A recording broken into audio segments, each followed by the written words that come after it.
Greetings and welcome to a wee extra Tomb Raider open brackets 2013 close brackets video. I thought I would just take a look at the documents, just watch them all at once instead of just intermittently throughout the game to see, to get a better picture of the overall sort of backstory and the little bits of story in between the cutscenes. I did think about maybe grouping it in terms of character, so hearing all from one character at first, but presumably there's an order, why it's all been organised in this order. So we start off with the ambassador, so let's have a listen. After a fortnight, I was at last granted an audience with Her Majesty, Himiko of Yamatai. I must confess, she is unlike any woman I have ever encountered. Beautiful, yet inscrutable, calculating even. She surrounds herself with her priestesses of the sun. No men attend her, save the general of her armies. When I met with her alone, I came to realize that she is not at all what she seems. I was sent by my lord to spy on her, to assess the strength of her armies. But now, I feel she is the one assessing me. My lord has perhaps underestimated the threat of Yamatai. Though I cannot gauge the true strength of her storm guard, I cannot deny a powerful feeling that the Sun Queen should not be trifled with.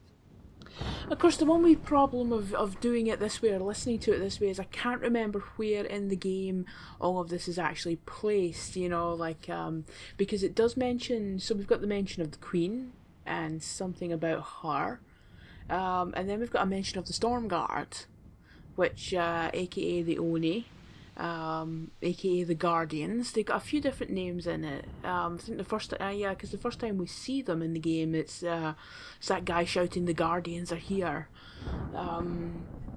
It's kind of like it's teasing early stuff that's going to become a bigger part of the game. I have spoken to some of the villagers on the island. I was expressly forbidden to leave the palace, but this did not stop me. My duties here are clear. I must learn the truth, but the stories I uncovered defy belief. Rumors abound of the Queen's communion with the spiritual world. They say she commands the sun and the rain, that her lands are abundant by her will alone. This is certainly nonsense.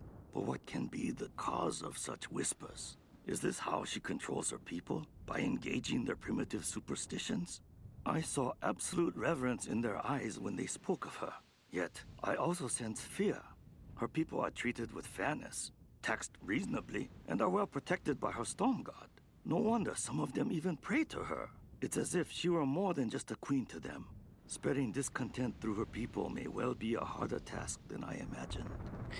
So then there's also the sort of introduction of this idea of there being more to this queen than just a normal person, communion with the spiritual world. They say she commands the sun and the rain, that her lands are abundant by her will alone, and then following it up with this is certainly nonsense, because obviously the player, or maybe Lara, isn't thinking along those lines of there's something spiritual or there's something weird going on in this place. It's not until later on in the game that the characters come to accept that, but it is establishing that earlier on that there is more to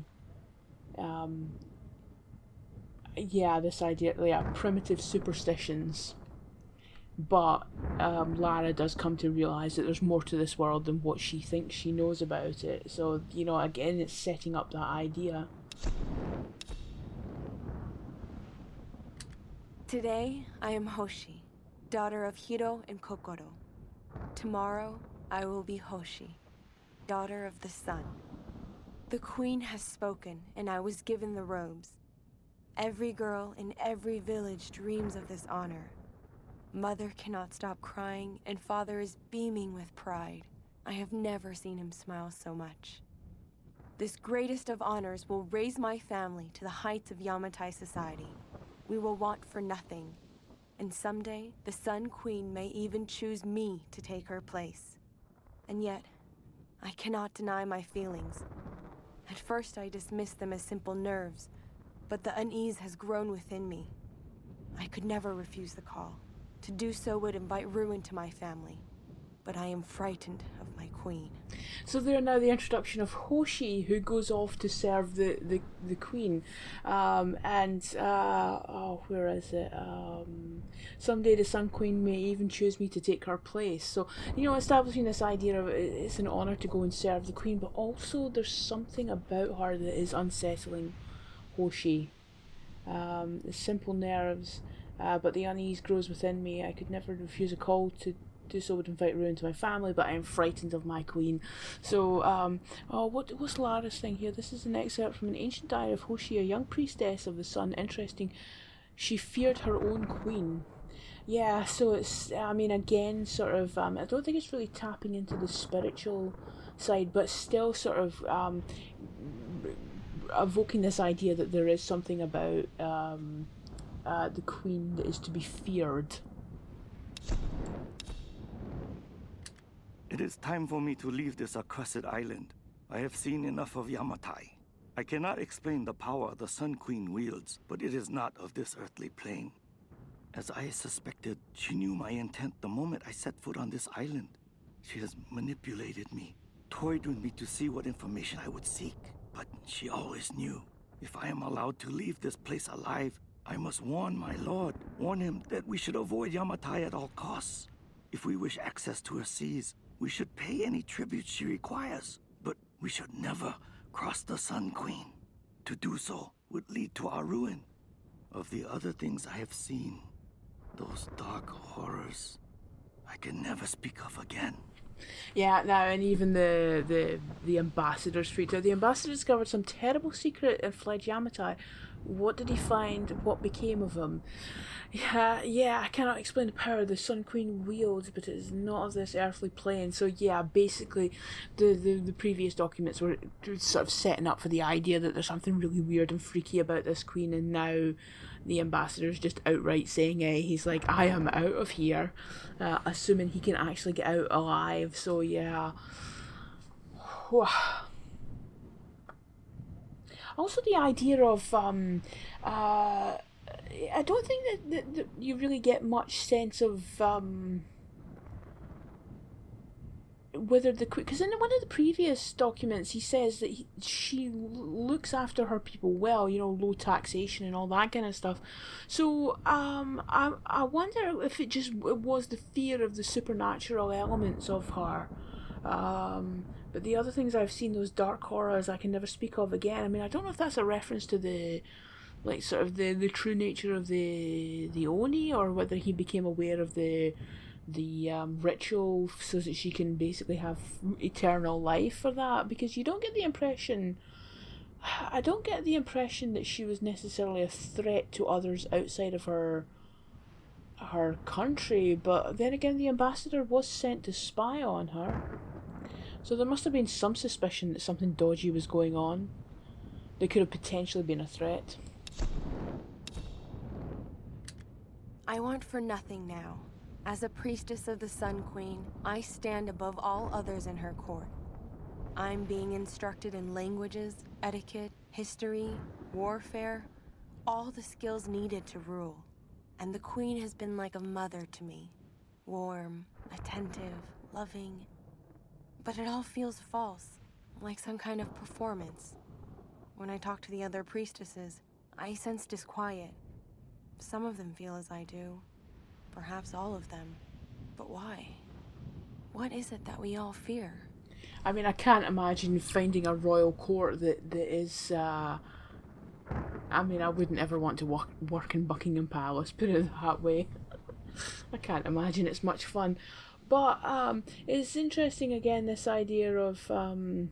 she's warm and attentive and loving, but it's kind of like she's wearing a mask of some kind, because actually what she's looking for is a successor, or a body, perhaps would be the more accurate way to put it. With the other priestesses I sense disquiet. So it's again, it's that thing of something's bubbling underneath the surface. Another thing that just stood out to me as I was listening to that one is this person has an American accent. And this is becoming, I know this game's like 8 years old now, but it is becoming more of a thing in more recent times that people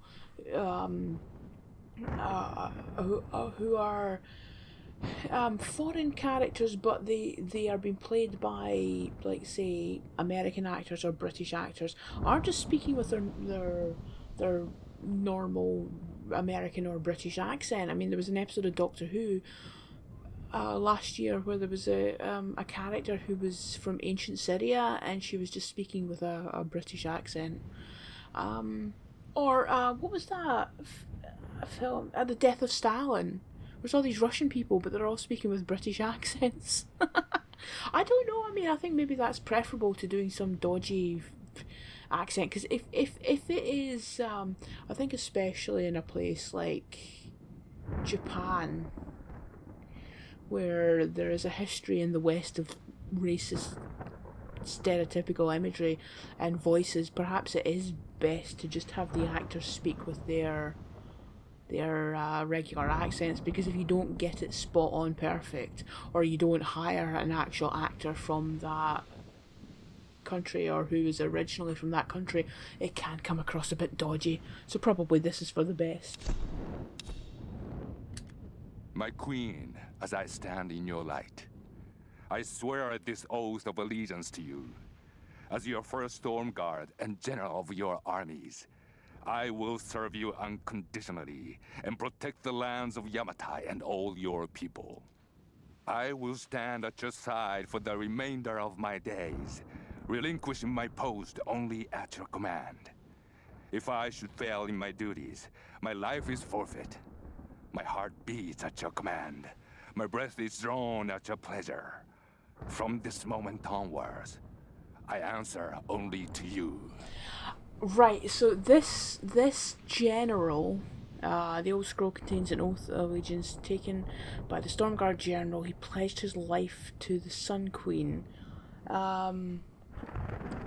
If I should fail in my duties, my life is forfeit. Now, this will be the general, the Stormguard General that we encounter towards the last section of the game when we find the body of the general who's committed seppuku.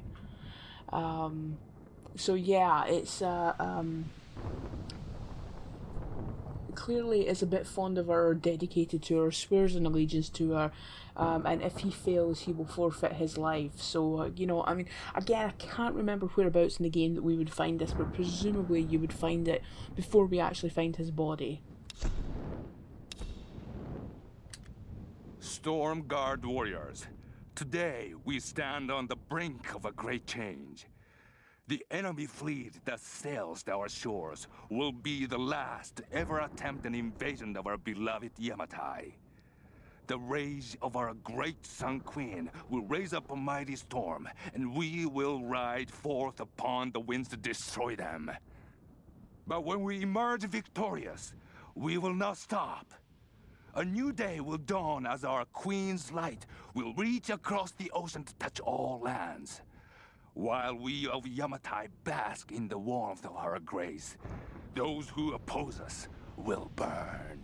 Well, this is actually answering a question I had a moment ago about being a threat to other countries or threats to Yamatai, because of course it's the enemy fleet that sails to our shores will be the last to ever attempt an invasion on our beloved Yamatai. So I wonder if the people who are invading are the same people that the ambassador came from. Maybe they were a bit pissed that their ambassador never returned alive, or maybe he did manage to get back to them and told them he saw something horrible. I suppose we just have to fill in the gaps ourselves. But then again, like sort of bringing back this idea of the supernatural elements of the Queen, the rage of our great Sun Queen will bring up a mighty storm, and we will ride forth upon the winds to destroy them. But it's also it's interesting that Lara brings up this question of if the Yamatai were conquerors, what stopped them? Because the Queen's light will reach across the ocean and touch all lands. While we of Yamatai bask in the warmth of her grace, those who oppose us will burn. So it does imply that there was perhaps some kind of invasion planned, or some attempt to conquer the world, or conquer the known lands, and something stopped it. So, I wonder. Of course, Hoshi messed up with the whole body swap or the whole sort of renewal or the process that makes the Sun Queen immortal. So maybe that's actually what stopped it. The Sun Queen grows old. Soon she will choose her successor. I fear it will be me. I am now her favorite. She dotes on me, calls me her precious first daughter. Like a doll, she always keeps me close to her, brushing my hair, dressing me in her favorite clothes. It unsettles me beyond words, but more disturbing, she constantly gazes upon my features as if she's looking at her own reflection. Well, that would be a weird way for somebody to look at you. It's interesting how the Sun Queen grows old. So she does actually wait till old age until she does this again. You'd think that possibly it would be something that she would do while she was still relatively healthy, and relatively still physically able.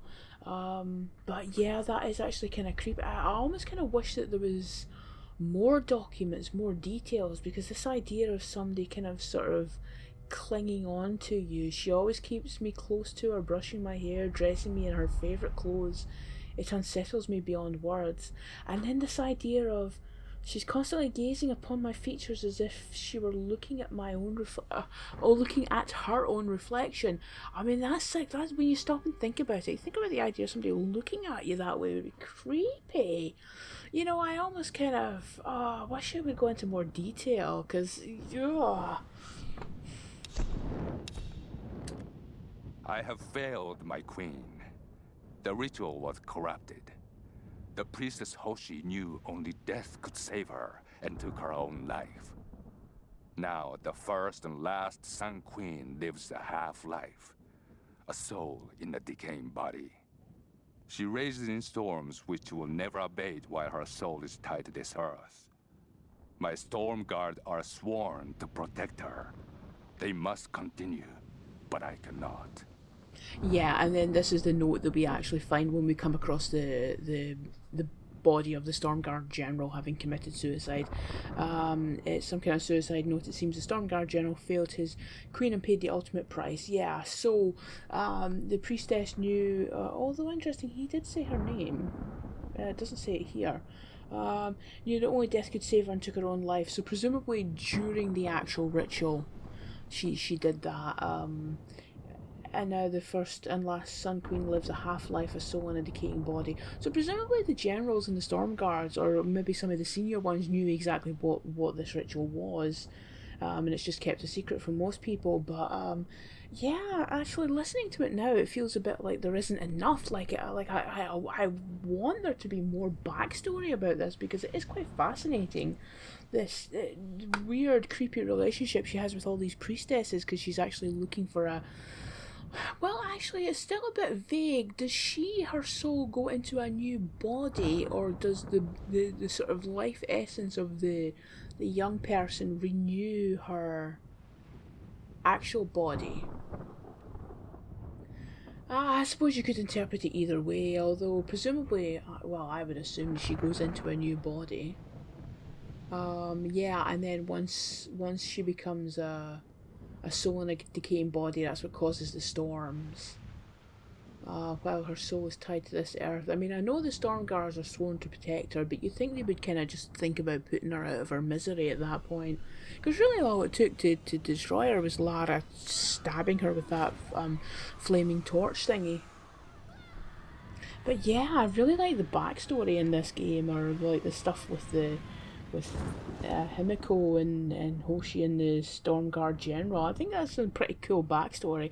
I believe it is actually, I do keep meaning to look this up, but I believe it is actually based on some kind of Japanese mythology. I believe there was an actual Queen Himiko, though whether she was supernatural in any way is up for debate. No, it's not. There's no such thing as supernatural stuff.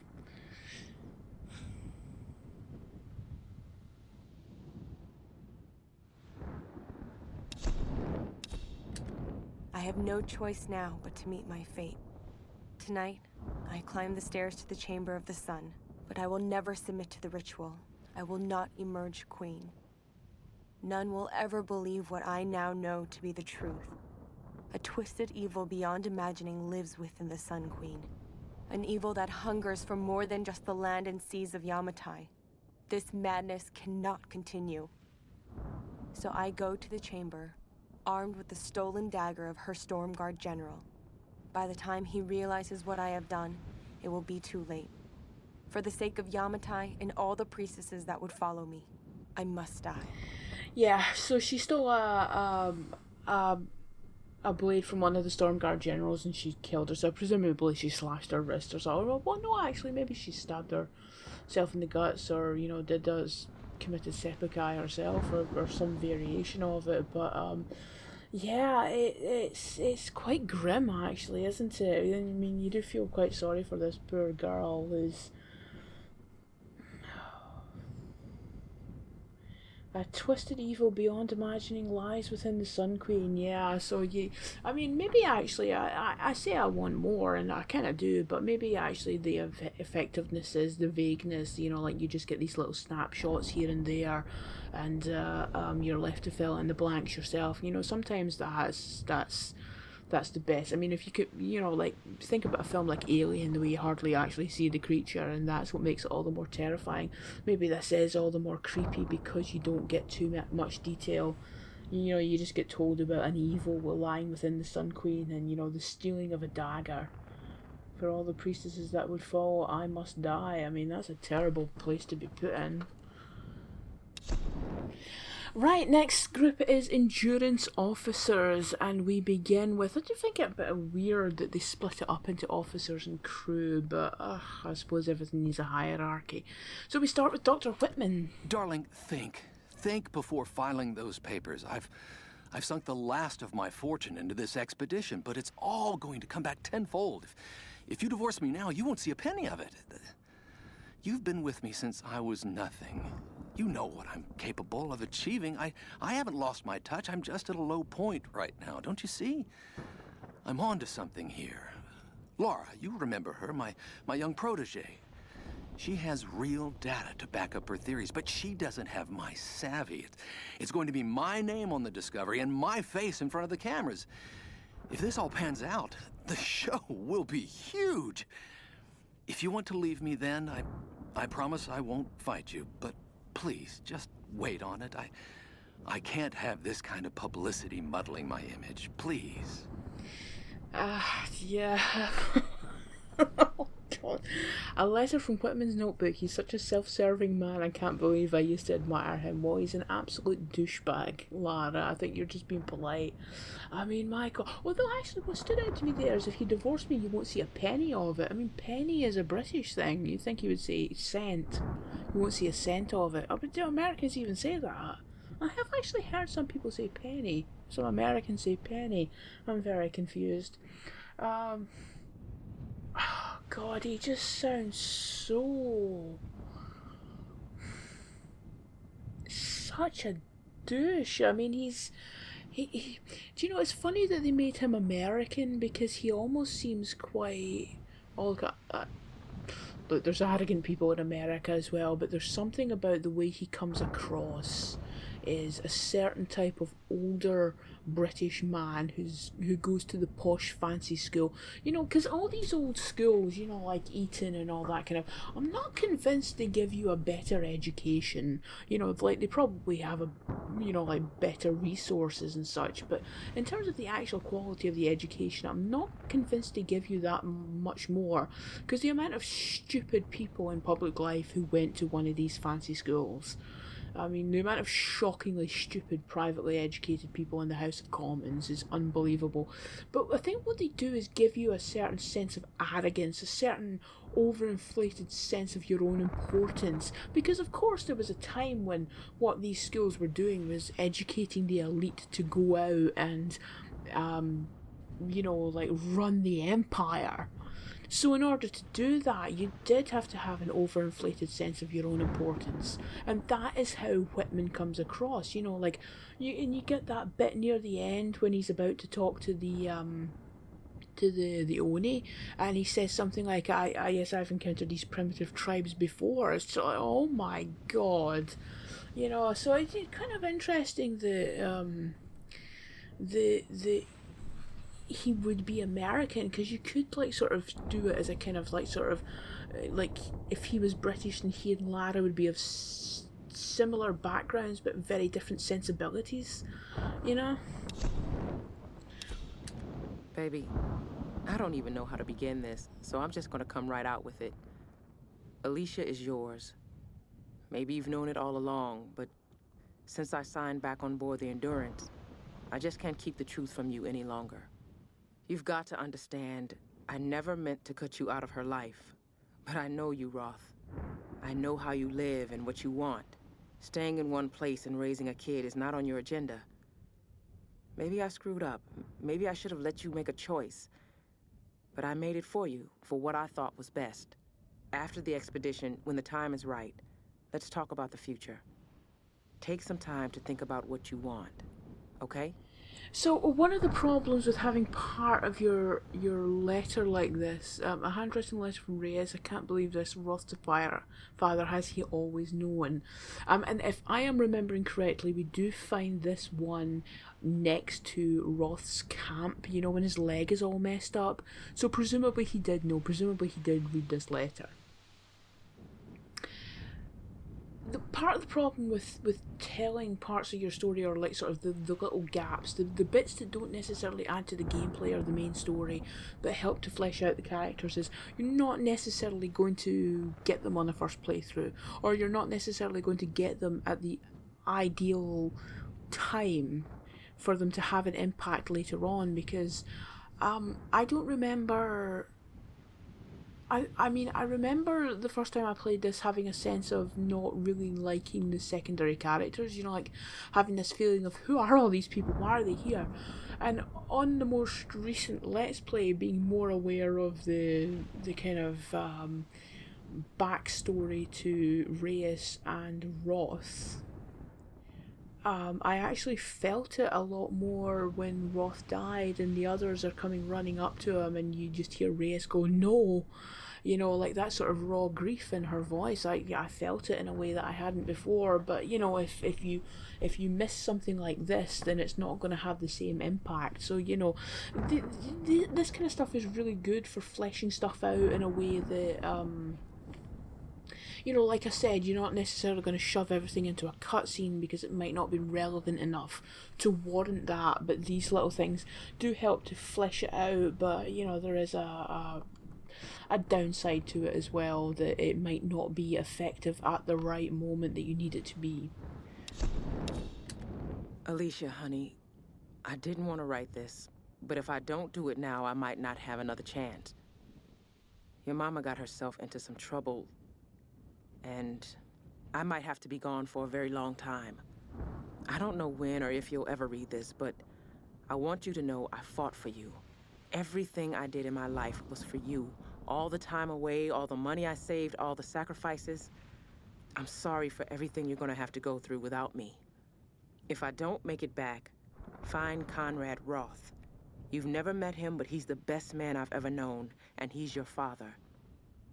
You have his eyes. You're the light of my life, and I love you more than anything. There you go. Actually, what I was thinking about there was the contrast between Reyes and Dr. Whitman, because both of them are writing a letter to loved ones. I think it's safe to say Whitman wrote it while he was still on the boat, or maybe before he left and he didn't get a chance to post it, but probably on the boat. And then Reyes is obviously writing this after she's ended up on the island, but both of them are writing to a loved one or a family member, and here she's, you know, her obvious affection for her daughter comes through, her thinking about her daughter's future, that if she doesn't make it back, find Conrad Roth. He's the best man I've ever known and he's your father. You know, like, even though that's quite a thing to drop on somebody in a letter, possibly being read after your mother has died, you know, there is still the obvious affection in it. And then you contrast that with Whitman saying, hey, if you leave me, you won't see a penny of all the money I'm about to make, you know, so that contrast between their characters, even though I think in the I think in the cutscenes the Whitman can sometimes come across a bit not smoother in a kind of sort of cool kind of a way, but you can tell he's been taught that how to win people over, or how to schmooze, whereas Reyes tends to come across a bit more upfront and a bit more confrontational, and yet these letters that they write on their own when it's just them and a loved one, I think really sort of demonstrates their true characters, and you know how they are emotionally connected to the most important people in their lives.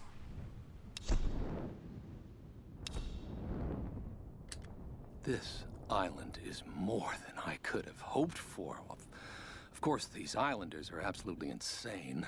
Those poor people from the Endurance, so tragic, but honestly, it adds to the drama. Not only is this the mythical land of Yamatai, but the shipwrecks and the modern-day cultists. It warrants at least 2 documentaries, maybe even a series. Oh, Lord, this place is going to ignite the world's imagination, and I'm going to be right in the center of it all. Such a huge relief. All my chips were on this one number. I just need to be careful now. This situation could spin out of control on a dime. Once I have this Matthias fellow's ear, I can convince him that there's much to gain in cooperating. I mean, he can't honestly believe the things he preaches to these men, right? They're just lost and confused. I'll help to bring them all back to civilization. The sponsors are gonna line up for this exclusive. The story is huge. I'm just wondering, actually, maybe Dr. Whitman's wife got some insurance money because he died.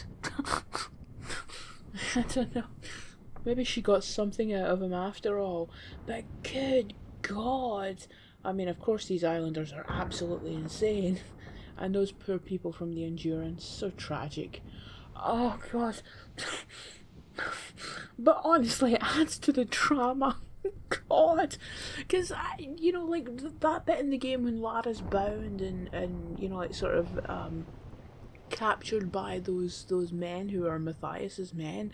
Like, you do see other people, and one of them actually calls out to Lara, you know, knows her by name. So, you know, Lara knows these crewmen, and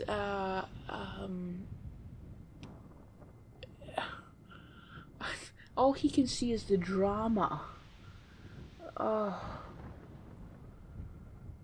And all I can think about is the 2 documentaries, maybe even a series.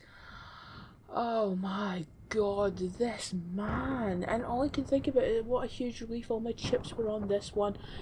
Like, all I can focus on is the money he's gonna make. He's such a... Oh God, his obsession with fame and fortune has consumed him. I mean, again, Lara putting it politely. Bloody hell.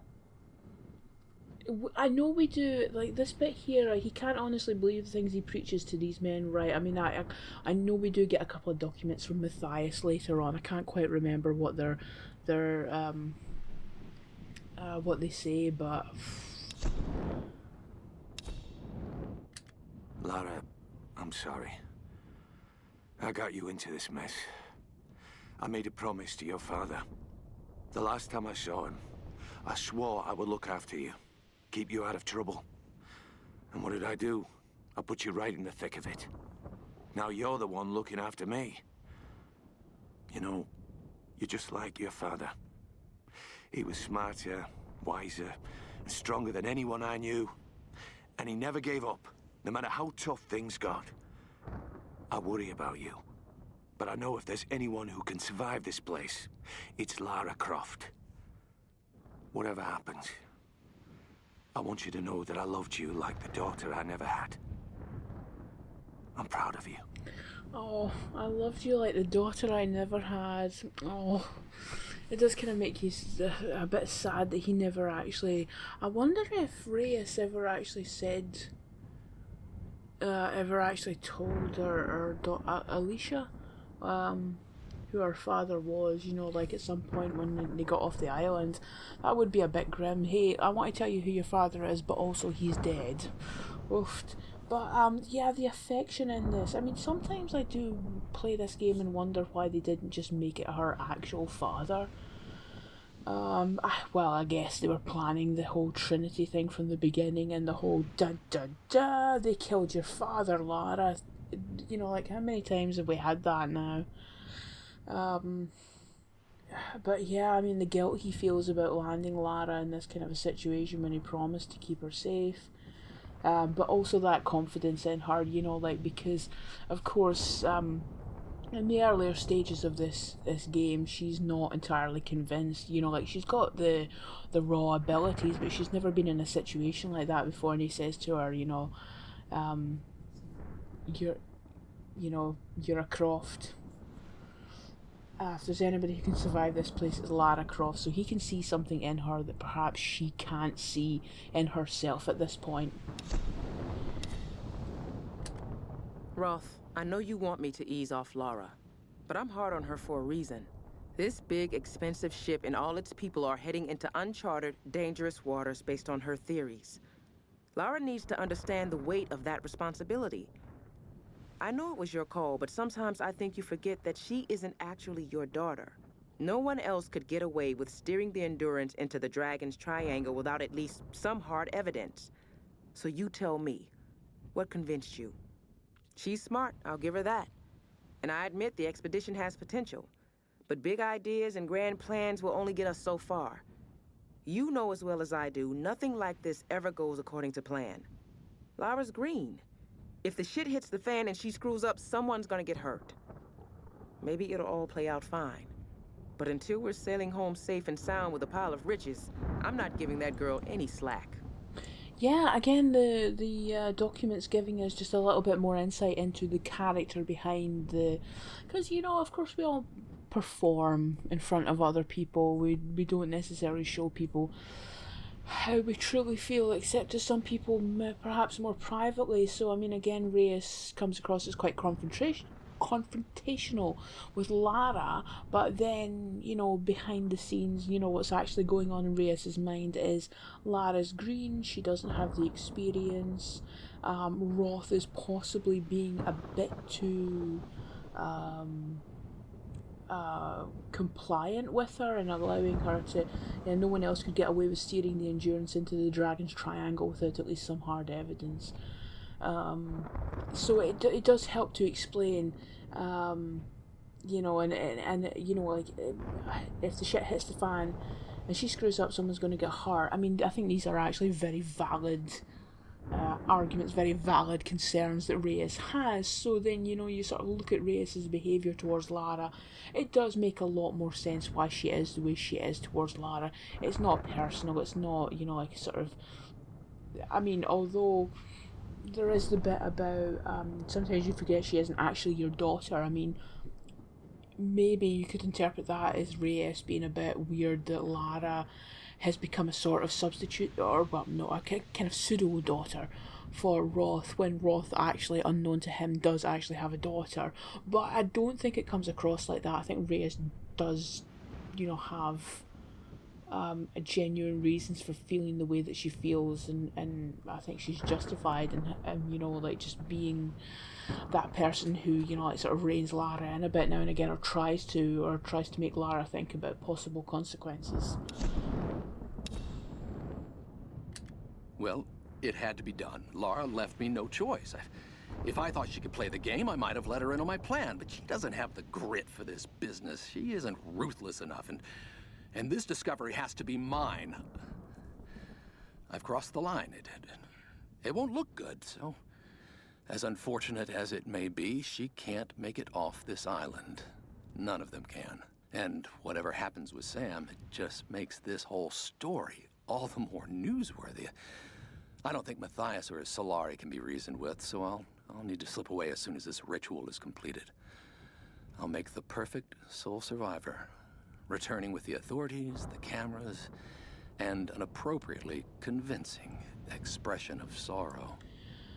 What absolute scum. Oh man, yeah, in the end your ambition got the better of you, but what? I mean, this guy must be a psychopath. he must be like just sort of casually, where is it? I've crossed the line, it won't look good, so as unfortunate as it may be, she can't make it off this island. None of them can. I mean, dude, you probably shouldn't be writing this down if you're planning on committing murder. But, oh man, and then, whatever happens to Sam, it'll just make the whole story more newsworthy. I mean, his utter disregard for other people's lives is just, oh man. Oh, he's such a gross individual. Right, now on to Lara's journals that play whenever she sits down at, well, not every single time, but every now and again when she sits down at the campfire, she whips out a wee journal and writes down her thoughts. How do I start? Okay. This is Lara Croft, an archaeologist from the Endurance, shipwrecked on an island in the Dragon's Triangle, east of Japan. This place is incredible. I've seen wrecks here that could date back centuries. We weren't the first, and I know we're not alone. Something isn't right about this place. If I don't get off this island, maybe someone will eventually find this. I quite like actually the sort of the, like, how do I start? Okay, this is Lara Croft, although you notice the way Camilla Luddington pronounces Lara, she doesn't actually pronounce the R. That's something I'm going to have to listen out for in future. I don't know if that was just a one-off little mistake or if that's like a sort of how do posher people enunciate certain words kind of thing. But I do like that sort of not quite knowing where to start, or like a sort of maybe a sort of sense that this is something that might be important for posterity or something, or like if I don't get off this island, maybe someone will eventually find this. So she has a sense that she has to document what's going on, but a hesitation of not quite knowing how to start. I mean, again, I think that's the kind of things, or that's the kind of elements of Lara that a lot of people took against. Like the people who don't like this game or don't like this trilogy just couldn't get past the first few hours of this game, and Lara was not the kind of Lara Croft that we know and love. But we get there eventually. The thing about nightmares is sooner or later you wake up. But there's no waking up from this place, which means I'm really here. I'm really doing these things. No, don't think about it, Lara. Not now. It won't help. I don't know what's happened to the rest of the crew. I hope they're okay. They have to be. They have to be. I don't know what the hell is going on here, but all that matters is that Roth finds a way to get us home. Yeah, and there it is again, like sort of this is still not Lara Croft being Lara Croft. Yeah, I do think that opening line was incredibly emo. The thing about nightmares is sooner or later you wake up. Like, well, okay, Lara. Maybe she went through a goth phase in uni, I don't know. But yeah, again, still that, I can't quite remember where this one was, but I think maybe it was, it would have certainly been after she had started having to kill some people, so hence the reason, no, don't think about it, not now, it won't help. But still that last sentence, I don't know what the hell's going on here, but all that matters is that Roth finds a way to get us home. So it's still that reliance on someone else to save the day, because of course that's part of the thing that Lara's, like relying on other people and the help of other people. And, like there's the bit when she first contacts Roth and she wants him to come and get her. She certainly learns her independence over the course of this one.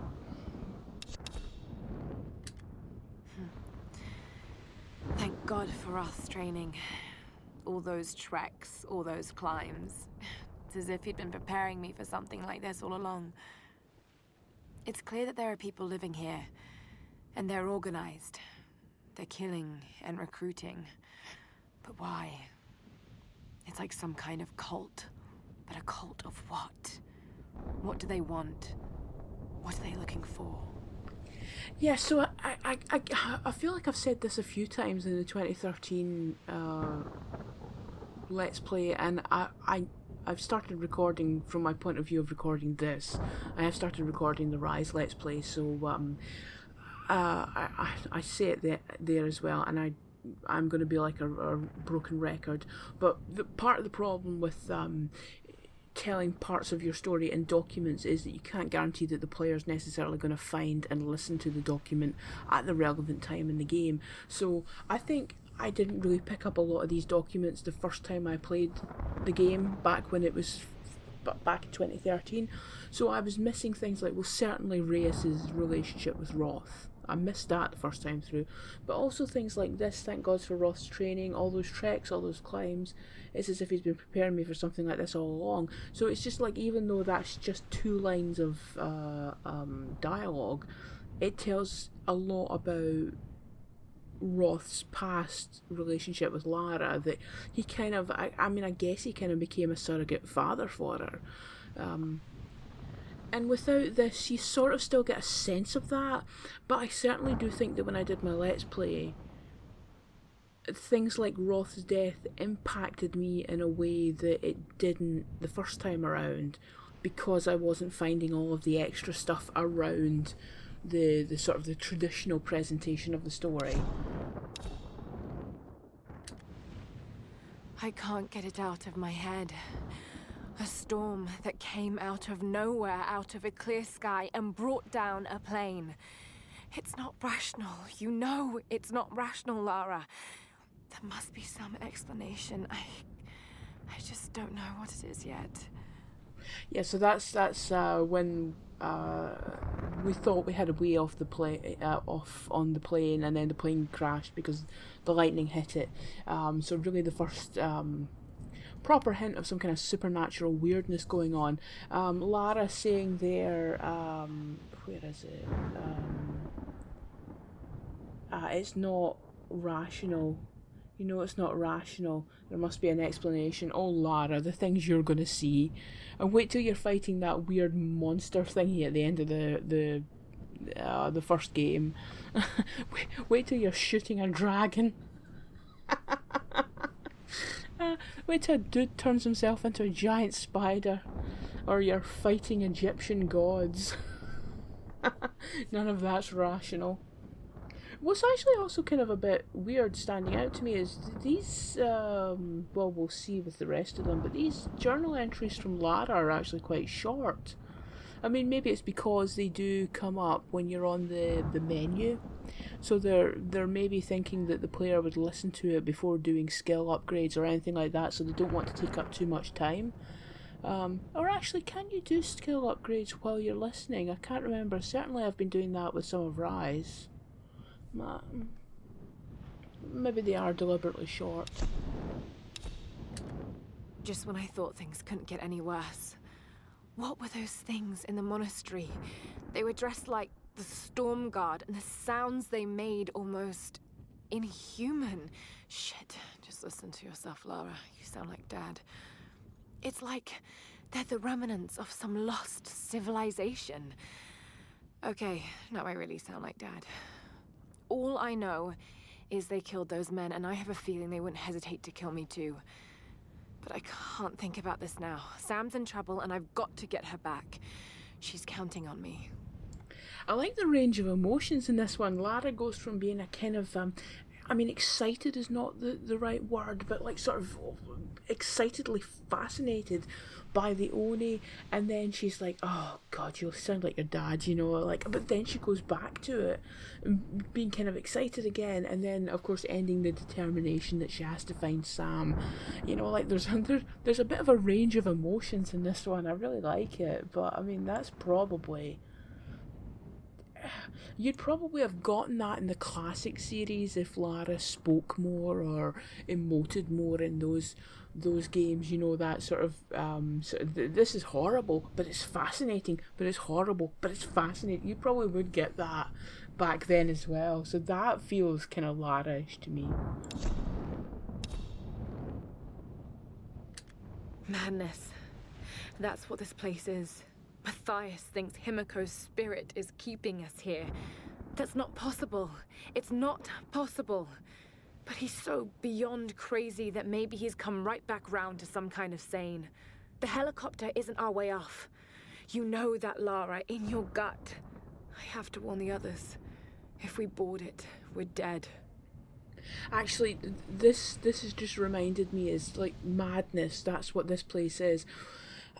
If it wasn't for the subtitles when I was doing my Let's Play, I wouldn't have even realised that that's what she'd actually said, because the sound effects when you sit down at the campfire and when you stand up from the campfire are actually quite loud.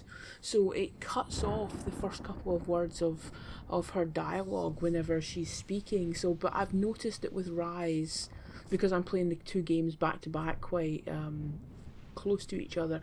I'm noticing that in Rise, the sitting down and getting up from the campfire is more subtle in terms of the sounds. So it doesn't have that same problem. But yeah, I just remembered that, hearing that, and again that kind of sense of no, that's not possible. It's not possible. You know, like she's still not quite there. But she'll come around eventually. Tears won't bring me back, girl. That's what Roth would have said. I just can't believe he's gone. No more stories about my parents. No more mountain climbs. God, I wish they killed me instead. But they didn't. I'm here. I'm alive, and I'm certain that no boat or plane is going to get us off this island. At least not yet. I know the answer has something to do with Himiko and that monastery.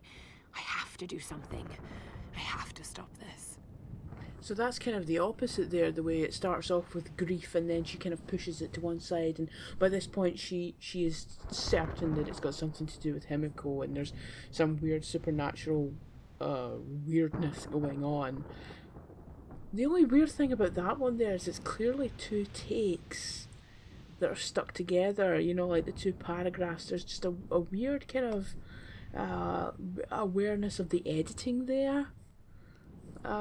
But yeah, you can feel that transformation even in the documents. You can see that journey from this is weird, this isn't possible, to no, there's a dead queen and there's something weird going on. If I'm going to get to the ritual chamber in that monastery, we need to fix that boat. I don't know how I'm going to convince the others to take it inland rather than off this island, but I have to find a way. Reyes won't be easy. She wants to get back to her daughter, and she's in pain over Roth. We all are. I still don't know exactly why Matthias wanted Sam in the first place, but it doesn't matter. She's back with us now. She's safe. This one feels like filler, although I suppose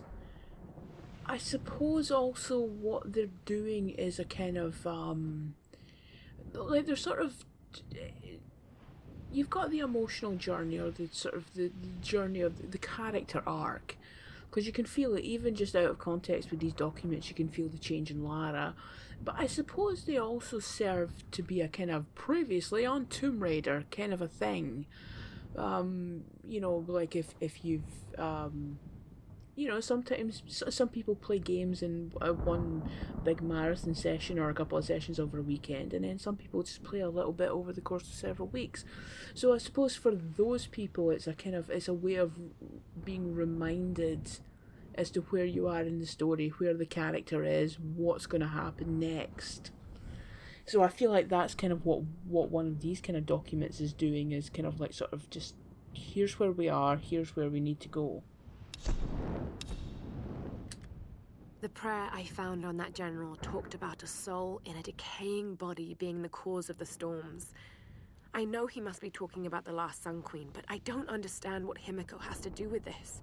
She was the first queen. Somehow Matthias thinks Sam's connected, and that can't be good. Damn you, Whitman, you'll do anything for a story. I know the answer is inside that ritual chamber, but getting to it won't be easy. The Storm Guard are devoted to guarding it. I know I have to do this, but I'm so scared of what I'm going to find in there. Interesting, that last line, an admission of fear. But actually, replaying The Last Revelation more recently, it stood out to me that Lara emotes a lot in that game. Well, for the classic sort of PlayStation 1 era of Tomb Raider, she emotes quite a bit, you know, like the sight of the rocket launcher, the sight of Von Croy possessed, even the, you know, like the hesitation right at the very end when she sees Von Croy again, you know, the way she hesitates. You could suggest that's a kind of fear or an uncertainty. So, yeah, I don't think it's an admission of fear this late in the game. I don't think is necessarily out of character, because who wouldn't be scared in these kind of situations? So, you know, by this point she is absolutely Lara, although there's still a little bit of uncertainty as to what's going on with the Sun Queen and all that. But yeah, by this point she's pretty much all there. I used to be so certain of the truth. But after what I've seen, what I've done, I don't know what to believe anymore. This island has taken everything from me. I'm going to make sure I take as much in return. All its secrets. It owes me that. I have to find answers. I need to understand. I can't quite mind if that actually plays... No, I don't think it does. I think that must still be a campfire thingy-majigger, but she does say something quite similar once they're actually on the boat leaving the island. She does say something quite similar to that, but I think she brings her father into that. But it's basically that idea of, now I get it. Now I get that there's all this weird stuff in the world, and actually, what my missions should be going forward is to actually understand it. So it's kind of like sort of opening that door to the games that follow, and then of course like sort of the wider. I mean, I don't think you could tie that. Crystal Dynamics or Square Enix or somebody is talking about like sort of condensing all the timelines into one. I mean, I'd really rather they didn't. You know, it's okay. We're not stupid. We understand it's different timelines. We understand it's different continuities. I mean, that's kind of just a thing now. If you're into any franchise, you're going to have to deal with all the different continuities and all the different timelines and all the different interpretations of characters. We get it. It's fine. But in terms of, if you think, well, the way Shadow ended, the way Shadow originally ended, it was going to be this hint that she was about to go and have the adventure with Jacqueline Natla and Atlantis and all that kind of stuff. So it's like sort of this kind of sentiment at the end of the game is paving the way for, you know, the kind of adventures and the kind of life that Lara's going to live in the future. Right, on to Nikolai, and you know, the game does not really draw your attention to this, so it took me a few playthroughs to actually notice that Nikolai is that he's in the game. He's, after Lara gets the crap beaten out of her, Matthias tells two people to take her away, one of whom is Nikolai, and that's literally the only thing that you really get to tell you that, oh, this is the person from those documents. And then I can't remember if he's the one that Lara kicks in the ghoulies or pulls the bow from before she jumps into that river of blood. But then of course she encounters him a little bit later when he's firing the mounted machine gun at her, and then she gets the rocket launcher and blows him up with the rocket launcher. That's, if I'm remembering correctly, that's Nikolai. When we washed up on this rock, the rain and wind pounded us for days. We couldn't build shelter or forage for food. Christ, we couldn't even move. It was like some enormous hand was holding us down. Just as the storm was finally breaking, Father Matthias came to us. He was calm and soft-spoken. He seemed to know us, our names, where we were from. He spoke to us in our native language, and we listened. And as we listened, he told us the truth of this island. He offered us a choice, salvation or death. Some chose to defy him, and without hesitation, he killed them then and there. Father Matthias didn't seem malicious or angry, just calm and decisive. As I stood there in the sand, wet with the blood of my comrades, I knew I could never refuse him. So basically all the documents with Nikolai and with Matthias directly are basically just about this guy's absolutely crazy. But it does help to, like, fill in some background about how this cult came to form, or, like, how... Like in some ways, I mean, all the people trying to kill Lara in this game are bad guys and need to die, but at the same time, when you actually absorb some of these documents, you do feel quite bad for them, because they've undoubtedly gone through a lot of emotional abuse to get to the point that they're at. And actually, I think there's something in the documents that tells us about them going through physical abuse as well. Like, there's something about needing the strongest or the most ruthless or something. But yeah, this thing about where is it? He killed them then and there. He didn't seem to be malicious or angry, just calm and decisive. Yeah, he's so crazy, he's calm about his craziness. Bloody hell. For better or worse, I now follow Father Matthias. If I'm gonna be stuck on his island, at least I have the best possible job. He calls me his first Solarii. Matthias might be insane, but he's smart and dangerous. He knows things about this island. I believe is our only chance of ever getting out of here. Matthias keeps us happy. We control the guns and the food. Anything the storm brings to this island is ours, and we decide the fate of any new survivors. Any who defy us are killed. We are masters of this fucked up prison. Again, more backstory on like how this is formed, and like sort of explaining the greeting that Lara got, or what she's had to deal with, because they are basically controlling everything on the island. I do actually get that idea of if I'm going to be stuck on this island, at least I'll have the best possible job. Like if you're in a situation. See, I'm not entirely certain that Nikolai is crazy. Like, I think he just understands that he is in a really crappy position, so is it not better to have the favour of the guy who's crazy, because then he's less likely to kill you? I think Nikolai might just be your good old-fashioned bad guy who like is going to make the best of a really bad situation. Matthias has us look for physically strong men for the Brotherhood, but none too smart. They must be willing to take orders and work. Any who question or resist are immediately killed. And the women, Matthias decides their fate. Most are sacrificed to the Dark Walkers, but some are chosen for the ritual. We put up with this insane ceremony. Some brothers are even starting to believe in it. Something clearly controls the storms around this cursed island, and it will never let us leave. Father Matthias claims to speak to it. Her, this Sun Queen spirit, or whatever it is. I don't know what to believe. I'm just doing what I can do to survive. Yeah, so there it is more clearly that he is just doing what he has to survive. But yeah, then that idea of physically strong men, anyone who questions or resists is immediately killed. We see that in the game. There's a bit during the whole monastery sequence, or towards the end of it, when Lara's kind of escaping that place. Matthias gives an order, and one of the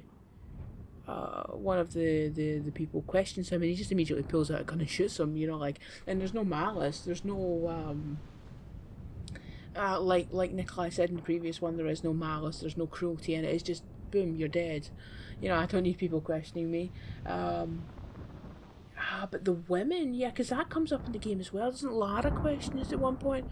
Where, it's the children. She finds the toy. She wonders where are the children, and so by extension that, you do have to wonder where are the women as well.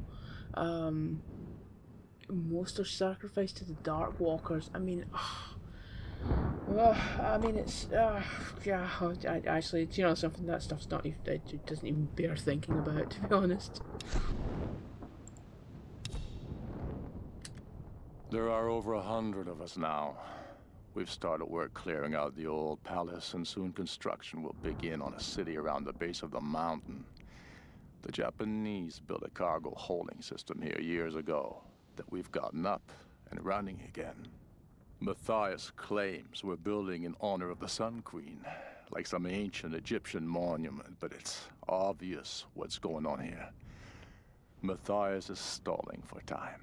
This massive project is just to keep them distracted, even with the rituals and storms and rampant killing. It's only a matter of time before they turn against him. And when they do, I'll be ready to take control. See the way this voice actor says Japanese, and then when he says, what was it, a monument, I think it was, the way he elongated his words there, I don't know if that was deliberate or whether that's just a quirk, like sort of little verbal tick of the actor himself, but I really liked it actually. But I mean, again, you know, like I'm sort of learning perhaps a bit later than I should that this is why you do need to go out of your way to find stuff like this, because it does add more substance to the story. You know, you can't, like, it would be a waste of time, or it wouldn't necessarily be efficient to like sort of have all of this extra stuff being cutscenes or more traditional forms of storytelling, because, you know, it would just get clunky. But through a document you can tell that there's like you've got so in the previous one it says that they want stupid people, they don't want people who can think, but Nikolai has like sort of is putting on a pretense of being stupid, but he is a thinker and he is a plotter, and when they do, I'll be ready to take control. So there was this kind of like sort of power struggle going on, or potential power struggle going on, that just adds a little bit of extra to this, because we don't really find out, outside of the documents, we don't really find out much about this cult. So it is kind of fun to have these little extra things that just add a bit more substance to them, so that they're not just, you know, sort of generic bad guys to be shot at. Every new brother is assigned a job, a purpose in the Solarii. As long as Matthias continues to prove his spiritual connection to the Sun Queen, they will fall in line and believe. Initiation to the Brotherhood is brutal. We need to destroy their humanity so that they in turn can be inhumane. New recruits are thrown into the depths of the caverns and left to starve and fend for themselves for days, sometimes weeks. Those who make it out alive are welcomed with open arms. I still can't explain what kind of power Matthias has tapped into, but I don't care anymore. We're never getting off this goddamn island. Some days, I'm convinced we're all in hell already. God knows with the things we've done, we might as well be. See, that's quite interesting actually, you know, like, I'm convinced we're in hell. God knows with the things we've done, we might as well be. So he's kind of like, he's self-aware. That almost is kind of creepier, because it's one thing to be crazy, it's one thing to be as he says, like one of these people who we need to destroy their humanity so that they in turn can be humane. It's one thing to be crazy, it's one thing to have that done to you, to be made to be inhumane because of the brutality of your treatment, but to be the guy who knows that everything he's doing is inhumane and horrible, but he's aware of that. I mean, that actually, oh, it's a shame Nikolai's not in this game in a more prominent role, because that in a way could be more terrifying. He knows exactly what he is, he knows exactly what he's doing, and yet he does it anyway. Ugh. Right, on to the Matthias stuff now, and oh god, this voice actor, I love his voice so much. He's saying the most awful things, but it's just lovely to listen to. Days have passed since the plane crash. For a second time, we attempted to escape by boat, with disastrous results. I knew it would happen, just like the first time. The calm sea turned hostile with no explanation. The moment we made for open water, the winds picked up, followed by an impossible wave. Like a child's toy, our lifeboat was smashed violently into the rocky shore. Now 2 more lie dead, and another is wounded beyond help. The others are starting to panic, and they're looking to me for a plan. I do have one, but it doesn't include them. They are weak and stupid, a liability in this place. I suggested they make another attempt to leave, but I won't join them. To do so would be suicide. This is clear to me now. Right, so this first one is basically just like Matthias sort of trying to figure it out in the way that Lara had to figure it out, the way, you know, like everybody has to when they first arrive here. But already the crazy, like, I mean, at what point did Matthias actually go crazy? Was it on the island? Was he already like that before? Was there already some kind of psychological problem? Because he's 2 days into being here, and he's already, I have a plan. I do have one, but it doesn't include them. They are weak and stupid, a liability in this place. He already figures it out that they can't leave. But I believe it's in the next one, he actually just outright sacrifices them. I am alone now. The rest of them are dead. This is for the best. I watched from the cliffs as their makeshift boat was tossed and turned by the storms. The clouds looked like a hand upon the water, desperately clawing at their doomed boat. None survived the wrath of the storm. I observed it carefully. The storm was localized and sudden. And just as suddenly, it was gone. And this is the most interesting detail. It didn't seem random. I sensed emotion, something deliberate. I don't know what's happening on this island. Not yet. But if I ever hope to escape, I must understand this phenomenon. Now my real work begins. It's interesting how quickly he figured it out, like literally within a couple of days, and whereas with Lara, she keeps saying this is impossible, this isn't rational, you know, all that kind of stuff. So maybe because he was already cuckoo for Cocoa Puffs, he was able to see the supernatural weirdness in a way that somebody who is more rational and, well, sane, like Lara, struggled to get past that, the irrationality of it all, for a good chunk of the game. So, yeah. It's kind of an interesting difference between the two of them. A plan is taking shape in my mind. In order to unlock the power of this island, I first need to understand what has happened here. I need time and room to study this place. There are many mysteries here, foremost of which the ruins of an ancient Japanese empire and a mysterious queen. It all started with her. Of course, what I haven't actually mentioned up until this point is that the date on it says 1982. Now, that's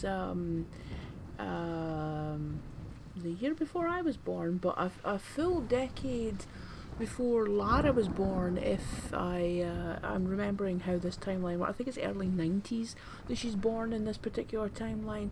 So, yeah, he's literally been here longer than Lara's been alive by quite some time.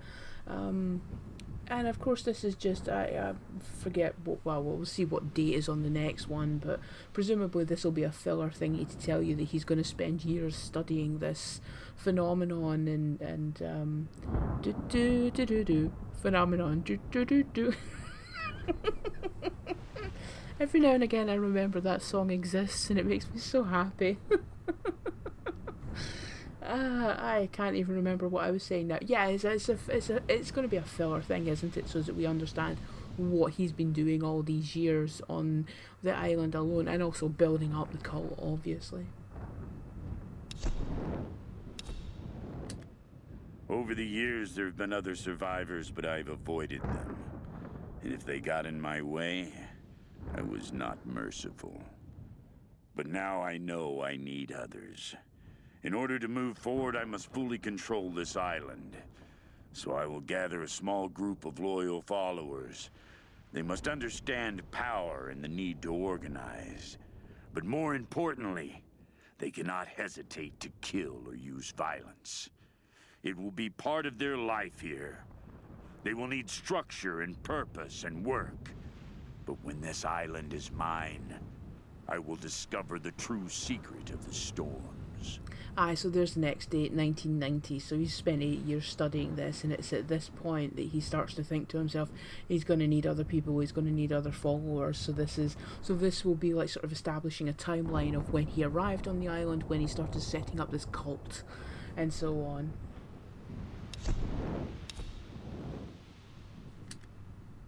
My patience has been rewarded. At long last, I have my lieutenants, my enforcers of the way. The storms brought me exactly the men I need to begin building the Solarii Brotherhood. Strong of body, weak of will. They were broken in the storms, weakened and vulnerable, and I raised them up again. Now they serve me, and through me, her, the Sun Queen. She is showing me the way. She has always shown me the way. I cannot deny what I have seen, and soon, neither will they. She is everywhere on this island.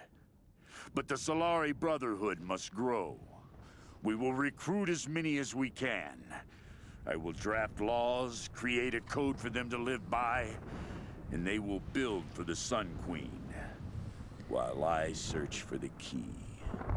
Strong of body, weak of will, so it is echoing that thing that Nikolai said, although interestingly, Nikolai thought that he was delaying and like sort of buying time, whereas you get the impression with Matthias that he absolutely does believe all this stuff.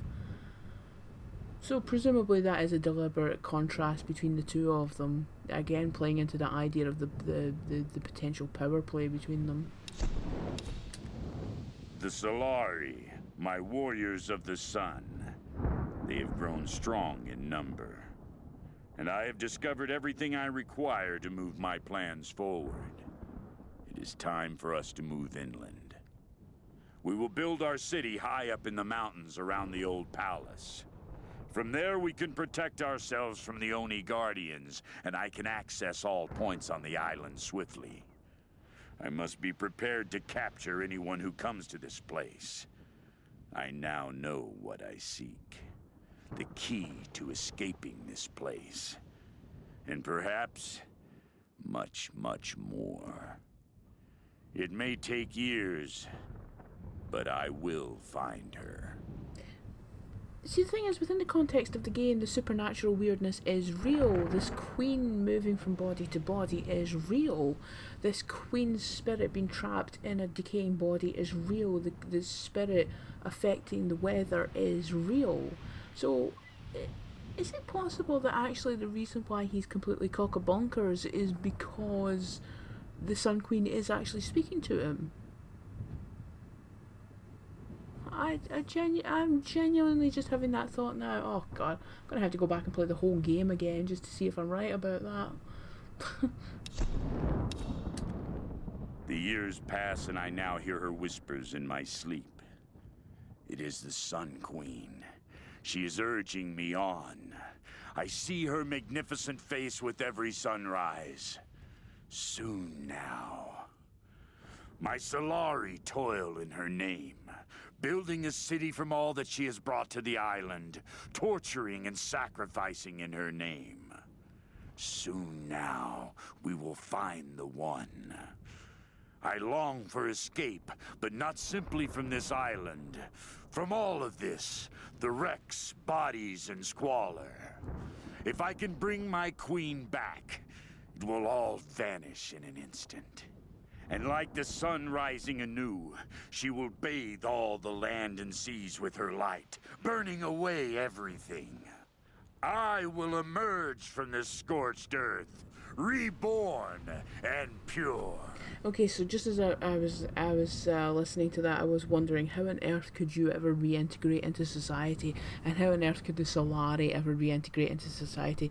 But of course, he is absolutely of the belief that you know, like, that bringing the Sun Queen back is basically just going to rewrite the whole world. But wasn't that sort of there's something else earlier about how there was going to be this attack on the Sun Queen was going to have this power to like sort of completely decimate the world, and then at the last moment she doesn't, presumably because what's her face interrupted the ritual.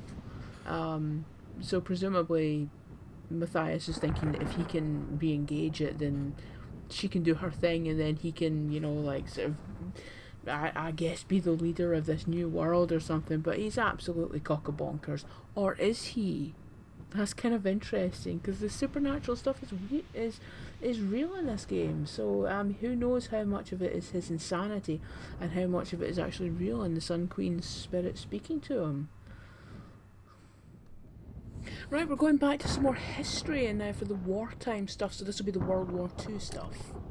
Expedition Field Report. Despite loss of 2 cargo ships to intense storms, the expedition has made landfall. We've established a communications center high in the mountains, and coastal base construction has commenced. Initial surveys have revealed several possible excavation sites. The island is much larger than we originally anticipated, and layered with many centuries of history. The task of identifying the source of the storms will be long and arduous. But if we succeed in our mission here, our victory in this war will be certain. So this is kind of playing into this thing that pops up in computer games now and again. I think some movies as well, although none are immediately jumping to mind, which is this idea of the Nazis during the Second World War investigating paranormal stuff. So you get the sort of the combination of Nazis and weird supernatural weirdness going on, which is always kind of a fun combination. Well, I mean, not that Nazis are ever fun, but you know what I mean.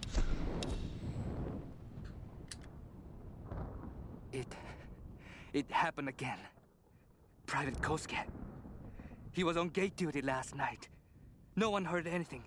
And this morning, they found his helmet. Nothing else. No tracks of his leaving, no blood, no shell casings. Nothing. The others are talking about Chinese partisans. Maybe even American GIs. Damn fools! They have no idea what's happening here. It is the Oni who stalk us. The restless, evil spirits. They live in the old places of this island. We are trespassers here, and they are watching us, waiting. All these wrecks, the ruins, this entire island is a graveyard. It's only a matter of time.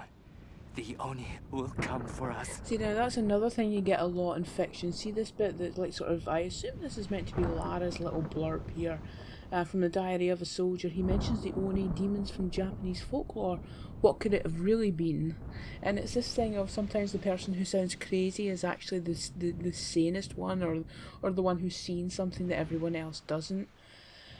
Yeah, so the Japanese soldier, I'm assuming that previous one we listened to was a German soldier, but this is a Japanese soldier, and he knows, he'll know presumably knows something about Japanese folklore, so he knows about the Oni, and that's where his mind immediately goes to. Of course, he was the one who was right. Months of excavation has at last yielded new information concerning the weather patterns gripping this island. The tomb of an important general dating from the Kamakura period was discovered in our coastal dig site. This discovery is the missing piece of the puzzle. It will allow us to finally gain control of the storms. This will be referring to the Storm Guard General, who we find he committed seppuku. Oh, I can't remember how it's pronounced now. You know who I'm talking about. Yeah. So presumably this was just a little thing to explain why, the place had been dug out and why there was all the scaffolding and all that kind of stuff. So it's like, yeah. Because of course with the Solarii the stuff was a bit more rudimentary, like the shantytown and all that. Yeah, it is one of those little documents just trying to give a little bit of extra substance to what we encounter in the game. Soon after we discovered the tomb, they came. The Oni. First, the lights went out. Then the screaming started. Was it us or them? That horrible sound. It still rings in my head. They wore the armor of my ancestors.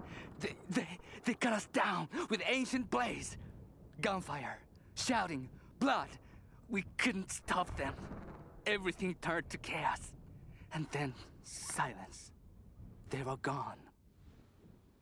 Why did they leave? Why didn't they kill us all? Captain Osaka is in command now. We are leaving the base, but not the island. We're heading inland, to the monastery. There's no other way. We must follow the Oni. All of us. If we can't control the star, we must destroy it. But I know. We're all going to die. Interesting contrast between the German soldier who's more confident about their ability to control the storms, and then the Japanese soldier who's more sort of panicked and because he knows what's actually going on, or he's got a pretty strong suspicion that turns out to be correct, but he's more panicked. He's more convinced that everyone's going to die. I quite like that contrast actually. It's interesting hearing it side by side. But something like this does also help to, like establish. I can't remember. Was this... I don't know if this is the one that we find when we go into the last section of the game, or if this is a bit earlier, but it is helping to, create this idea in our head that the Oni are dangerous and like a sort of threat kind of lurking in the shadows of the game. Our coastal base has been attacked by unknown assailants. We suspect the Americans have arrived and are attempting to sabotage our operations. Communications have been disrupted across the island, and we've sustained heavy losses. Many of our soldiers have simply disappeared. All remaining personnel are proceeding to the ancient monastery to ensure control of the weather phenomenon. We expect to meet heavy resistance en route. Request reinforcements as soon as possible. Oh well, there we go. The German officer's getting a bit nervous now too. Interesting that he thinks it's the Americans, despite the fact that the Oni must have been really quite savage. It was like, judging by what the Japanese soldier's been saying. So I don't know what the Germans thought about American soldiers, but many of our soldiers have simply disappeared. Yeah, I wonder that, because does the Japanese soldier not say that as well, that people just disappear? I wonder what actually happens to them, because we never really got to see much of what the Oni actually does to people that they kill. Well, no, actually, maybe the big guy dragged them back to we do have the rooms full of dead people, so maybe they do drag the dead bodies or the dying bodies to specific places as part of a ritual of some kind. But it's funny how everybody's just determined to move inland, but of course he does say to ensure control of the weather phenomenon. You're all gonna die. We never had a chance. They were waiting for us, hundreds of them. We never even made it to the sacred chamber. From the beginning, we were doomed. And now, I wait for my ancestors to take me. I can hear them. The Oni are killing my brothers, eating them, consuming their souls. So much death. I'm that last one. What is my fate? Will I become one of them? Ancestors, hear me. Please, take me away from this, before the Oni come for me. Please. Take me to the afterlife. Let me die in peace. Oh, is that what happens to them? Like when they get taken off, like presumably the dead people just get dumped in those rooms by the big guy. But yeah, is that how the Oni make more of themselves? They sort of consume their souls and they get transformed. I don't think we didn't see any kind of transformation, did we? What am I thinking of? Something's popped into my head. Oh no, I'm thinking about... I've been playing Mass Effect Andromeda recently. That's what I'm thinking of, like the remnants getting, yeah, was it the remnants or was it who are the bad guys in that? Oh, I can't remember. But anyway, the bad guys are people that get transformed into another kind of being. Well, anyway, yeah, maybe that's how the Oni, yeah.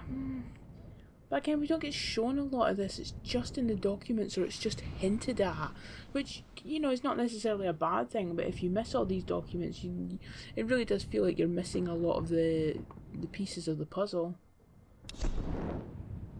So we are now moving on to the Endurance crew, and we are starting with Sam. Lara is having a crisis of confidence, so for her sake, I'll keep up a happy face. But something about this expedition has been making me nervous. I have butterflies in my stomach. As we sail closer to the Dragon's Triangle, I'm starting to feel nauseous. And this isn't the excited kind of nerves. What the hell is wrong with me?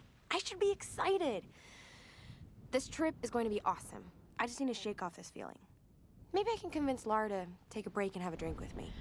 This is part of Sam's diary. Something was really bothering her. Did she have a premonition about the expedition? Well, I mean, I'm inclined to say no, because, like, that's not a thing. But then again, think about all the stuff that's in this game. Maybe she did, actually.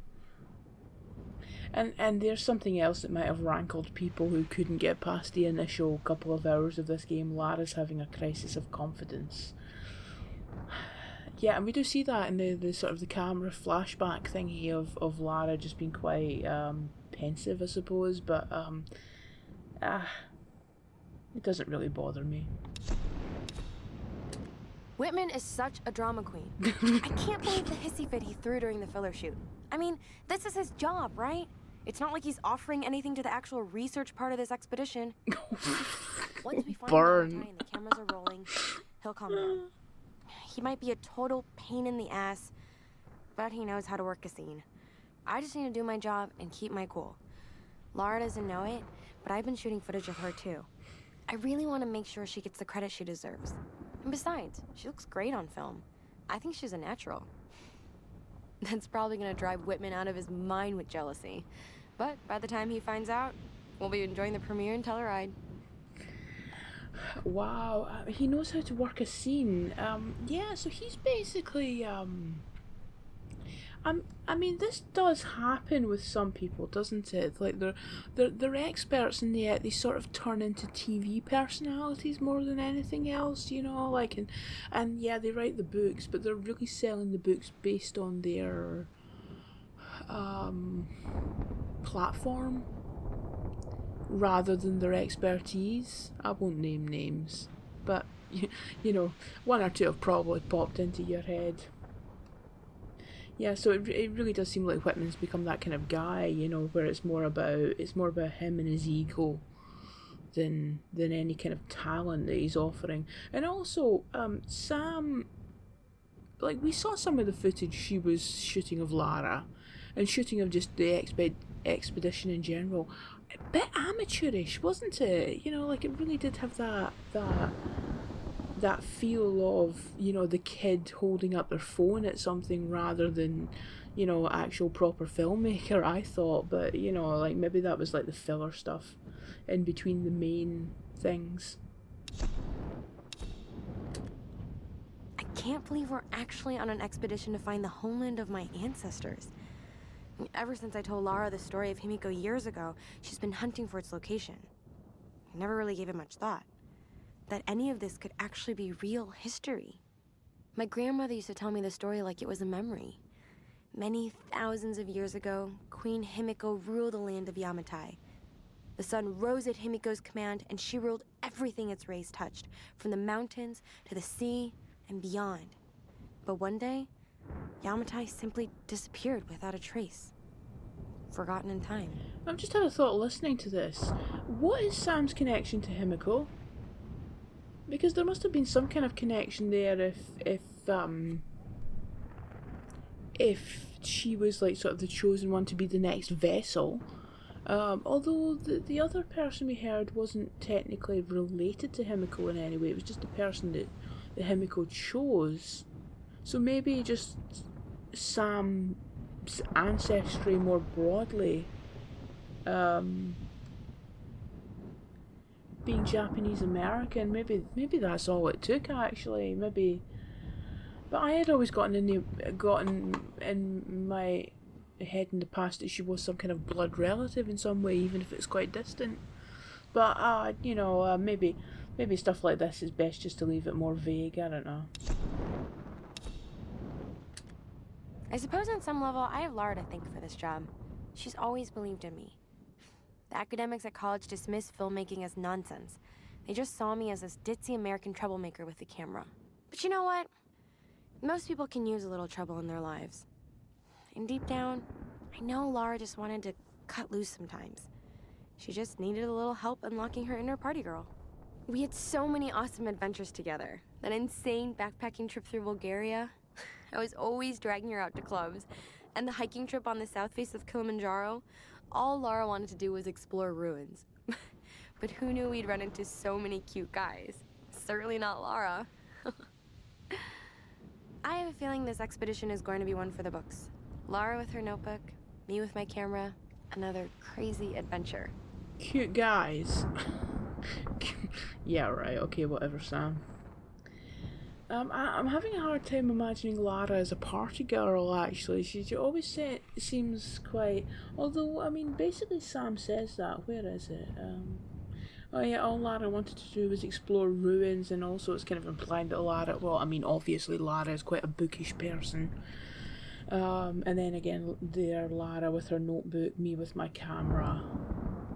But also the other weird thing here is it does say the academics at college dismissed filmmaking as nonsense. Well, I'm having a hard time believing anybody does that anymore because, you know, like so much of sort of educating people now comes through television and documentaries, cinema, and also, you know, that's only increasing now as the internet's becoming more and more a part of people's everyday lives. So, I remember again the game came out nearly a decade ago. So, but certainly now, I don't think that people would be so quick to dismiss something like that. Well, this is a right fucking mess. So much for a quiet retirement. If I find Roth somewhere on this goddamn island, I'm gonna punch him square in the mouth for bringing us here. And then the two of us will kill every last one of these crazed sons of bitches. It'll be just like the old days, minus Dickie Croft. If he was alive, he'd want to study these bastards. Some kind of twisted religious cult. He'd find them fascinating. I hope his daughter knows better and finds a good place to hide. These nut jobs are dangerous, and I worry about those kids. Alex, Sam, this place will eat them alive. Grim. I genuinely don't know how to feel about Grim because, I mean, I did find the name of the voice actor and I looked him up, but I couldn't find any kind of biographical information, so I don't know if he's actually Scottish or if this is an accent that you know, like a... either an American or somebody from another part of Britain is putting on. A part of me feels really uncomfortable with this sort of stereotype of he's Scottish and he's specifically Glaswegian, therefore he swears a lot and he's violent. But at the same time, that bit when the guy had the knife at his throat, and he was saying, That's nothing, pal. I grew up in Glasgow. You know, I did feel a twinge of pride right there. So it's hard to know how to feel. On the one hand, it's kind of a stereotype I'm not comfortable with. On the other hand, I did quite enjoy it at that specific moment. So, I don't know, but yeah, Grim does make me feel a bit weird. Lara's totally right. Something seriously fucked up is going on here. The natural phenomenon that causes the weather to go apeshit, a military research base, some kind of sun queen, and a crazy cult. I mean, if I didn't know better, I'd say this is a big put-on. TV cameras hidden in the trees. I mean, you know, I gotta admit, it's scaring the shit out of me. I keep cracking jokes to cover it up. Reyes looks ready to kick my ass. I think I need to do something useful before I completely lose it. I wish I could be more like Lara. She just... She blows me away. Not only is she brilliant, but she's also an amazing ass kicker. If she didn't notice me before, she sure as hell won't now. But maybe I can still do something to get her attention. And then there's bloody Alex. God. I mean, on the one hand, this idea of I wish I could be more like Lara, she just blows me away. On the one hand, it is quite interesting to see a male character admiring a female character, and not in a I want to shag her kind of a way, but in a she's a really admirable person and I wish I could be more like her. You know, you don't tend to see that as much. You tend to see a lot of women admiring men for the amazing things that they are able to do, but you don't often see women being admired by men for the things that they do. So on the one hand, that's interesting, but then where it actually leads, I mean, it's not explored enough in the game to say that it's actually an interesting aspect of the game. But that thing of maybe I can still do... Oh, God, I forgot that's what he actually said. Maybe I can do something to get her attention. So he does actually want that from Lara. He wants some kind of acknowledgement. Because it does feel like it kind of... You could almost say it kind of goes into... insecure masculinity. You know, that because a woman is doing things that he's not able to, he feels insecure, he feels like a beta male, you know, he feels like, you know, these kind of toxic ideas of what men should be or what masculinity is, and if you don't measure up to that, you're less of a man. So, you know, maybe that's what Alex is feeling because a woman is able to do things that he can or he thinks he isn't able to. So he feels like he needs to put himself in danger to get Lara's attention so that she then acknowledges that he's doing something brave or courageous himself. And, you know, we know where that leads in the game. It leads to Alex dying. And it's entirely possible that he could have gotten out of that. Well, I don't know. He was badly injured, or his leg was badly injured. But, you know, I said this in the Let's Play. I feel very uncomfortable with how Alex is... Like, that was a needless death. But I feel like the game didn't spend enough time actually acknowledging that was a needless death, or that, you know, like, he very foolishly put himself into that position when actually... If he just left Lara alone to do it herself, it probably would have turned out fine and Alex would have probably gotten off that island. It irritates me when potentially interesting things pop up in a game, but they're not actually explored as well as they could, because that look at a certain type of man or a certain expectation of masculinity, you know, especially when he's got somebody like Jonah who's ex-military and, you know, he's like a big strong guy and he's armed with a shotgun and that kind of stuff, it probably didn't help it either. And then even Reyes who's, you know, like the sort of the mechanic and, you know, like sort of being quite proactive and trying to fix the boat and all that kind of stuff. It's a shame it wasn't explored as well as it could have been in game. I feel something in this place. Something I haven't felt since I was a child. When my father would go insane with rage, I would hide with my brother, and he would tell me the tale of Pania of the Reef. I remember feeling the ocean calling to me. I wanted to escape, to give myself to the silent sea. And now, as I look at the reefs surrounding this beach, I feel that urge again. I see Pania's green seaweed hair woven among the wreckage. I feel her tears in the spray of the waves lashing upon the rocks. Lara is right. This island is cursed. There's a rage here that will never let us go. If the worst happens and I'm the last one standing, I will let Pania take me. I will swim away and join my brother in the waves. So this is interesting. Pania of the Reef. That's is it Maori? it's mentioned, you know, like the sort of the indigenous people of New Zealand, which I think is the only reference to Jonah's background in this game. And then, actually, we don't really get much about Jonah's background other than there's some stuff about him being ex-military from New Zealand, but really this comes from like sort of, well, this document, and there's something else, isn't there? There's something else. Is it in the main menu somewhere where it gives you sort of biographical information on the various members of the crew?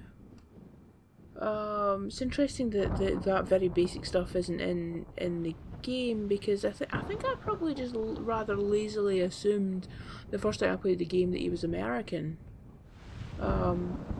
which I fully acknowledge my laziness there. But you know, when I sort of realised that this was like sort of you know, like a mythology of indigenous people, I did wonder if maybe that was a bit stereotypical, but I think that, well, actually Lara says it here, doesn't she? Yes, Jonah probably believed the island was cursed before any of us, so it is like sort of using his knowledge of that kind of like sort of, well, his ancestors' mythology to recognise something is wrong with this island in the way that you know, like the Brits and the Americans didn't. So in that case, it's interesting, and it is some interesting imagery there. Pania's seaweed hair woven among the wreckage. I feel her tears in the sprays of the waves lashing upon the rocks. Yeah, so I mean, it is some interesting imagery there, certainly. Right, so that's it for the Endurance crew. Now we're moving on to some interesting little extra stuff that you hear if you collect all of the GPS caches. It's a couple of references to Trinity. Now, obviously, Trinity doesn't come into full force until the second and third games, but these are like sort of planting the seeds for what is to come. I should say, actually, something that I didn't notice when I was actually, or didn't properly click with me when I was playing the game on the Let's Play, but then it did once I was in editing, is there is a little bit before you go into the monastery and you have that extended sequence with the monastery burning down and all that. There's a chopper incoming, and the chopper says that it is coming from, hang on a minute, let me just double check this. Inbound from Freighter Trinity. Rescue chopper N888RC responding to SOS. Inbound from Freighter Trinity. This is Conrad Roth. Now I don't know if that's, I mean that must be deliberate. If they're putting Trinity by name in this game when you're getting all the GPS caches, that can't be a coincidence that the freighter that's out there somewhere is also called Trinity. So I wonder if the idea is to just hint, without drawing too much attention to it, that Trinity's already there in the background observing what's going on, or trying, well, certainly the stuff we're about to listen to tells us that they're trying to get access to the sort of the paranormal powers controlling this storm. So that's quite interesting, you know, like that sense that they're lurking in the background. Command to operative. Stop. Trinity is concerned. Stop. Acquisition of star phenomenon unacceptable. Stop. Sabotage of access operation imperative. Stop. So obviously we learn in Rise that Trinity has been around for a very long time. I mean, this whole thing with the Prophet is going back 1,000 years, and they seem to be a well-established organisation even by that point.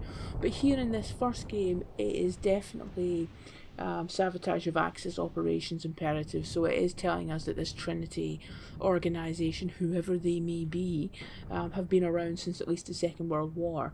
Acquisition of star phenomenon. So presumably that was some kind of code name they had for it, or, you know, maybe they didn't. What does Lara say here? Was there some other person or group interested in this island? I don't have the time to make sense of this right now. Well, you know, that's for the next game, obviously. I was sent here to investigate a new threat to Trinity's interests on this island. When I arrived, I discovered Matthias and his Solarii cult. I believed then that Matthias could never acquire the star phenomenon. But I was wrong. I should have killed him when I had a chance. But now it's too late. I've been compromised and mortally wounded. My mission, incomplete. My time is short. If you've deciphered the numbers and found this stash, then you must be my replacement. Kill Matthias. He's close to reawakening the enemy that has long lain dormant. This cannot be allowed to happen. So you hear this one when you finally collect all of the GPS caches, and can I just say that Lara going, aha, was so... I'd completely forgotten about that, and oh, it made me chuckle. But yeah, again, a reference to the star phenomenon, which must be what Trinity called the power to control the weather patterns.